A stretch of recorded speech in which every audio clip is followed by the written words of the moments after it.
بسم اللہ الرحمن الرحیم۔ السلام علیکم عزیز طلباء کرام، آپ سب کیسے ہیں؟ آج ہم نور الانوار کے سبق نمبر 107 کو پڑھیں گے۔ آج کے سبق کا عنوان ہے جہاد کا ممثل لہو۔ آج کے ہمارے سبق کی عبارت والجہاد مثال للمامور بہ سے شروع ہوتی ہے۔ آئیے سب سے پہلے عبارت پڑھ کے اس کا ترجمہ کرتے ہیں، اس کے بعد باقاعدہ سبق کی وضاحت کی طرف بڑھتے ہیں۔ مصنف علیہ رحمہ لکھتے ہیں والجہاد مثال للمعمور بہ الذی یتعدی الغیر بادائہ، اور جہاد اس معمور بہ کی مثال ہے جس کے ادا کرنے سے غیر ادا ہو جاتا ہے۔ فإنہ فی نفسہ تعذیب عباد اللہ وتخریب بلاد اللہ، بس بے شک جو جہاد فی نفس ہی ہے وہ اللہ کے بندوں کو عذاب دینا اور اللہ کی شہروں کو ویران کرنا ہے۔ وَإِنَّمَا حَسُنَ لِأَجَلِ إِعْلَاءِ كَلِمَةِ اللَّهِ وَالْإِعْلَاءُ يَحْصُلُ بِمُجَرَّدِ فِعْلِ الْجِهَادِ لَا بِفِعْلٍ آخَرَ بَعْدَهُ، اور پھر جہاد کلمت اللہ کو بلند کرنے کی وجہ سے حسن ہوا ہے، اور اللہ کی کلمے کو بلند کرنا صرف فعل جہاد سے حاصل ہوتا ہے، نہ کہ اس کے بعد کسی دوسرے فعل سے۔ وَكَذَلِكَ إِقَامَةُ الْحُدُودِ فِي نَفْسِهَا تَعْذِيبٌ، ایسی ہی حدود کا قائم کرنا فی نفسها یہ بھی عذاب دینا ہے۔ وَإِنَّمَا حَسُنَ لِزَجْرِ النَّاسِ مِنَ الْمَعَاصِي وَالزَّجْرُ يَحْصُلُ بِمُجَرَّدِ إِقَامَةِ الْحُدُودِ لَا بِفِعْلٍ آخَرَ بَعْدَهُ، اور وہ لوگوں کو گناہوں سے روکنے کی وجہ سے حسن ہوا ہے، اور روکنا صرف اقامت حدود سے حاصل ہو جاتا ہے، نہ کہ اس کے بعد دوسرے فعل سے۔ وَكَذَلِكَ صَلَاةُ الْجَنَازَةِ فِي نَفْسِهَا بِدْعَةٌ مُشَابَهَةٌ لِعِبَادَةِ الْأَصْنَامِ وَإِنَّمَا حَسُنَتْ لِأَجْلِ قَضَاءِ حَقِّ الْمُسْلِمِ وَهُوَ يَحْصُلُ بِمُجَرَّدِ صَلَاةِ الْجَنَازَةِ لَا بِفِعْلٍ بَعْدَهَا، اور اسی طرح نماز جنازہ فی نفس ہی ایسی عبادت ہے جو بت پرستی کے مشابہ ہے،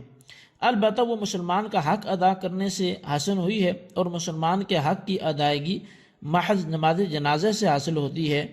نہ کہ اس کے بعد کسی دوسرے فعل سے۔ فَهَذِهِ الْوَسَائِطُ وَهِيَ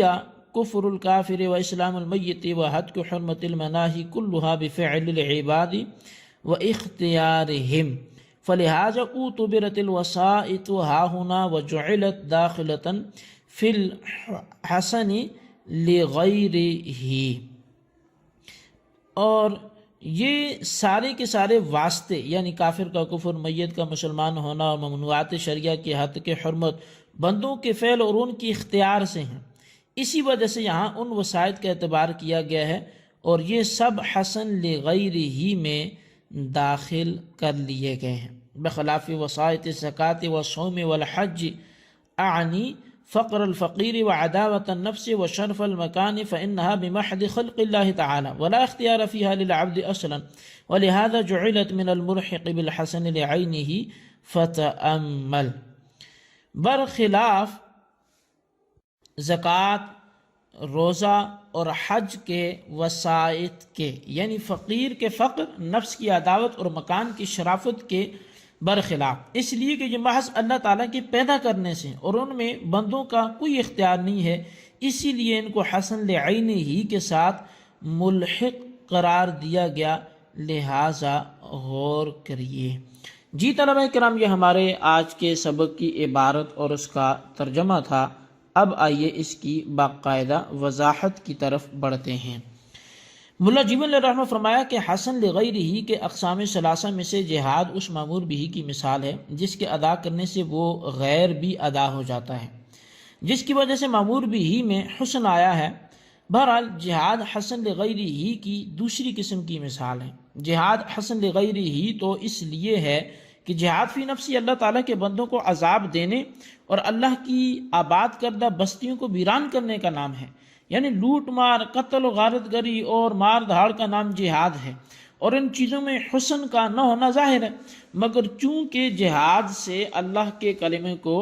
بلند کرنا مقصود ہے، اور اللہ کے کلمے کو بلند کرنا حسن بلکہ احسن ہے، اس لیے اعلاء کلمت اللہ کے واسطے سے جہاد بھی حسن ہو جائے گا،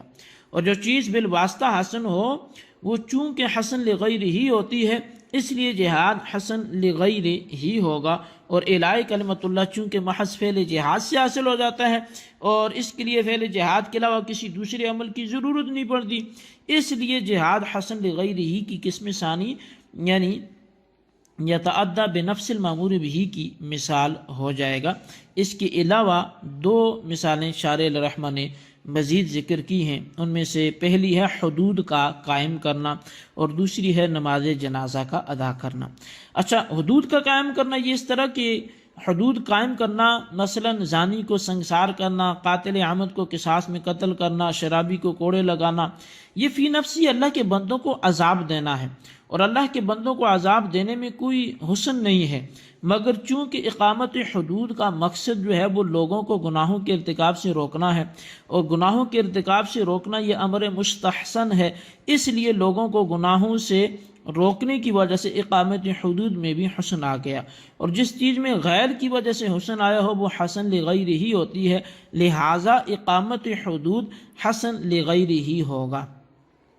اور لوگوں کو گناہوں سے روکنا چونکہ اقامت حدود سے حاصل ہو جاتا ہے، اس کے لیے کسی دوسرے فعل کی ضرورت نہیں پڑتی، اس لیے اقامت حدود حسن لغیر ہی کی قسم ثانی یعنی یتعدی بنفس المامور بھی کی مثال ہوگا۔ اب تیسری مثال جو تھی اور اس کے بعد کے اعتبار سے دوسری نماز جنازہ، تو وہ اس طرح کہ نماز جنازہ ایک ایسی بدعت ہے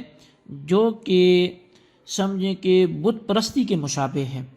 اس لیے کہ نمازیوں کے سامنے بے جان میت کو رکھنا ایسا ہے جیسے بتوں کو سامنے رکھ کر پرستش کی جاتی ہے۔ بہرحال نماز جنازہ بت پرستی کے مشابہ ایک بدعت ہے، اور بدعت انتہائی بری چیز ہے، مگر چونکہ نماز جنازے میں ایک مسلمان کے حق کی ادائیگی ہے، تو اس مسلمان کے حق کی ادائیگی کی وجہ سے یہ بھی مستحسن ہو گیا، اس لیے کہ مسلمان کے حق کی ادائیگی ایک امر مستحسن ہے، اس لیے مسلمان کا حق ادا کرنے کی وجہ سے نماز جنازہ بھی حسن ہو گئی، اور غیر کی وجہ سے جو چیز حسن ہوتی ہے وہ چونکہ حسن لغیر ہی کہلاتی ہے، اس لیے نماز جنازہ حسن لغیر ہی ہوگی، اور مسلمان میت کے اس حق کو ادا کرنا چونکہ محض نماز جنازہ سے حاصل ہو جاتا ہے، اس کے لیے کسی دوسرے فعل کی ضرورت نہیں پڑتی، اس لیے یہ بھی حسن لغیری کی قسم ثانی یتعدی بنفس المامور کی مثال ہے۔ فحاظ الوسائل سے شارح الرحمہ نے جہاد، اقامت حدود اور نماز جنازے کے حسن لغیری ہونے کو ثابت کرنے کے لیے فرمایا کہ مذکورہ وسائط یعنی کافر کے کفر کو نیست و نابود کر کے اللہ کے کلمے کو بلند کرنا،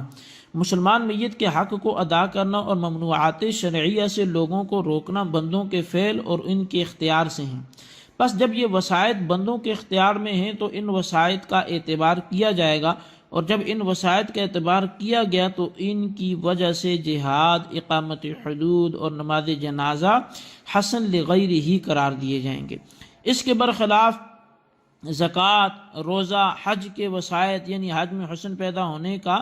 واسطہ فقیر کی تنگ دستی کو دور کرنا، روزے کے حسن ہونے کا واسطہ نفس امارہ سے عداوت کرنا، حج کے حسن ہونے کا واسطہ خانہ کعبہ کی شرافت، یہ سب محض اللہ کے پیدا کرنے سے ہیں، بندے کے فعل کو ان میں کوئی دخل اور اختیار نہیں ہے۔ پس جب یہ وسائط غیر اختیاری ہیں تو ان کا اعتبار نہ کر کے زکوٰۃ، روزہ اور حج کو حسن لعینی ہی کے ساتھ ملحق کر دیا گیا ہے۔ اب شارح کی ظاہری عبارت پر ایک اعتراض ہے، وہ یہ ہے کہ شارح نے جہاد کے حسن ہونے کا واسطہ کفر کافر کو اور اقامت حدود کے حسن ہونے کا واسطہ ممنوعات شرعیہ کی پردہ دری کو یعنی گناہوں کے ارتکاب کو، اور نماز جنازہ کے حسن ہونے کا واسطہ اسلامی میت کو قرار دیا ہے، حالانکہ ان میں سے کوئی بھی حسن کا واسطہ نہیں ہے، جیسا کہ خادم کی تقریر سے واضح ہو چکا اور میں عرض کر چکا کہ یہ ساری چیزیں جو ہیں ان کی مکمل تفصیل آپ کے سامنے رکھی جا چکی ہے کہ بظاہر ان میں لگتا نہیں ہے کہ یہ ان کی وجہ سے اس میں حسن پیدا ہو، تو پھر ان کی وجہ سے حسن کیسے پیدا ہو گیا؟ تو اس کا جواب یہ ہے کہ ان تینوں واسطوں سے پہلے ایک لفظ مقدر ہے، چنانچہ پوری عبارت اس طرح ہوگی: اعدام کفر الکافر وقضاء حق اسلام المیت والزجر عن حتک حرمت المناہی، یعنی جہاد کے حسن ہونے کا واسطہ کافر کے کفر کا معدوم ہونا ہے، اور نماز جنازہ کے حسن ہونے کا واسطہ مسلمان میت کے حق کو ادا کرنا ہے، اور اقامت حدود کے حسن ہونے کا واسطہ ممنوعات شرعیہ کی پردہ دری کرنے سے روکنا ہے۔ ان الفاظ کو مقدر ماننے کے بعد اب کوئی اعتراض واقع نہیں ہوگا۔ جی طلبہ کرام، یہ ہمارا آج کا سبق اور اس کی عبارت، وضاحت، ترجمہ سب کچھ تھا۔ اس کو اچھے انداز سے یاد کریں، بالخصوص جو ہے وہ اس کو خلاصتاً نوٹ بھی کریں اور ان سوالات کے جوابات دیے ہیں۔ سوال نمبر 1 یہ ہے کہ جہاد کے ممثل حقوق کو بیان کرنے کے بعد مصنف نے مزید کون سی 2 مثالیں دی؟ صرف نام تحریر کریں۔ اور سوال نمبر 2 یہ ہے کہ فہٰذِهِ الوسائط سے شارح نے کیا بیان کرنا چاہا؟ مکمل وضاحت کریں۔ اللہ تبارک و تعالیٰ سے دعا ہے جو کچھ ہم نے پڑھا سنوں سے یاد رکھنے کی توفیق نصیب فرمائے، آمین بجاہ نبی الامین صلی اللہ علیہ وسلم۔